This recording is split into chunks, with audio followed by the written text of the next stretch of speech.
From an ancient homily on Holy Saturday. Something strange is happening. There is a great silence on earth today, a great silence and stillness. The whole earth keeps silence because the King is asleep. The earth trembled and is still because God has fallen asleep in the flesh, and he has raised up all who have slept ever since the world began. God has died in the flesh, and hell trembles with fear. He has gone to search for our first parent as for a lost sheep, greatly desiring to visit those who live in darkness and in the shadow of death. He has gone to free from sorrow the captives, Adam and Eve, he who is both God and son of Eve.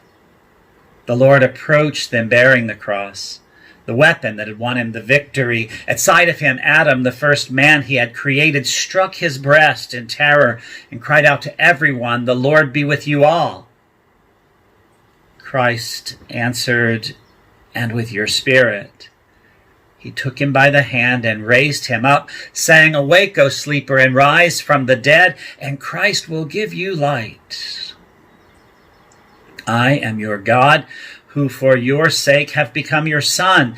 Out of love for you and your descendants, I now by my own authority command all who are held in bondage to come forth, all who are in darkness to be enlightened, all who are sleeping to arise. I order you, O sleeper, to awake. I did not create you to be held prisoner in hell. Rise from the dead, for I am the life of the dead. Rise up, work of my hands, you who were created in my image. Rise up. Let us leave this place, for you are in me and I am in you. Together we form only one person, and we cannot be separated. For your sake, I, your God, became your son. I, the Lord, took the form of a slave. I, whose home is above in heaven, descended to the earth and beneath the earth. For your sake, for the sake of man, I became like a man without help, free among the dead. For the sake of you who left a garden, I was betrayed in a garden. I was crucified in a garden. See the spittle on my face I received in order to restore the life I once breathed into you. See the marks of the blows I received in order to refashion your warped nature in my image. On my back, see the marks of the scourging I endured to remove the burden of sin that weighs upon your back.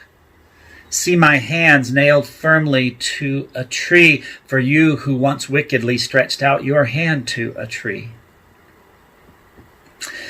I slept on the cross, and a sword pierced my side, for you who slept in paradise and brought forth Eve from your side. My side has healed the pain in yours. My sleep will rouse you from your sleep in hell. The sword that pierced me has sheathed the sword that was turned against you. Rise, let us leave this place.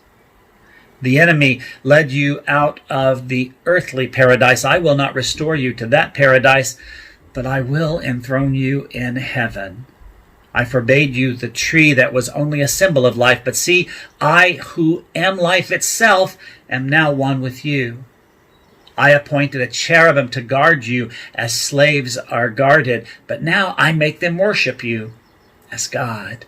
A throne formed by the cherubim awaits you, its bearer swift and eager. The bridal chamber is adorned. The banquet is ready. The eternal dwelling places are prepared, and the treasure houses of all good things lie open. The kingdom of heaven has been prepared for you from all eternity.